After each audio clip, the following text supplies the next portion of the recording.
specific allegations, the Prime Minister did not know. And I think he, as soon as he found out, he acted decisively. The Prime Minister has spent last week on the international stage and has now come back to more domestic woes. Number 10 have changed their stance and say he was aware of previous allegations about Chris Pincher, but those have been resolved before he was offered a job. They also refused to deny that the Prime Minister joked, Pincher by name, Pincher by nature.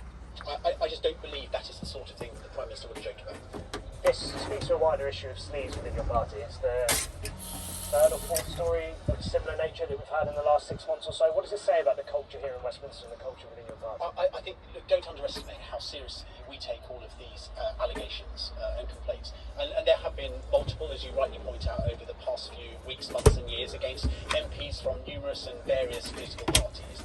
There are some within his party who see this as another example of Boris Johnson failing to lead. The Prime Minister's nature, and part of what some regard as a job, is that he blusters and fumbles and buffoons his way through virtually any crisis and believes that he can go on doing so. I don't think he can go on doing so.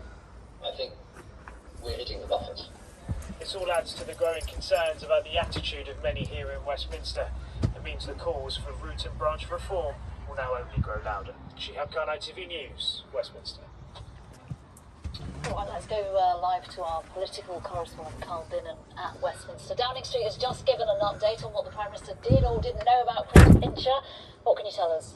Yeah, that's right. I think update is a very polite way of putting it. They have changed what they say the Prime Minister knew. Last week, we were told that the Prime Minister knew of no specific allegations against Chris Pincher before making him Deputy Chief Whip. And everyone thought that was quite odd because there were some very detailed allegations that had been from three national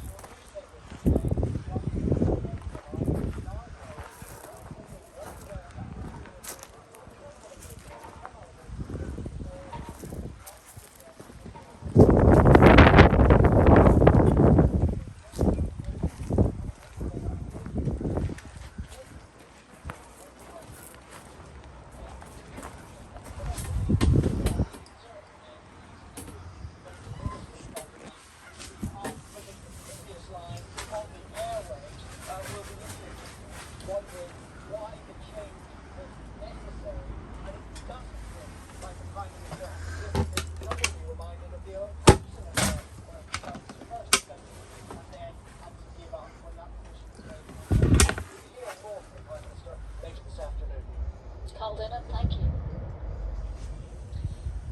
Danish police believe a fatal shooting at a shopping centre in Copenhagen was not terror-related. Investigators believe the gunman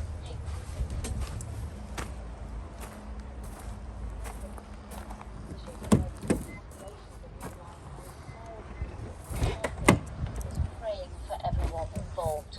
With the latest, here's Ian Watts. Gun violence in Denmark is rare, so the Copenhagen killings are all the more shocking, especially as the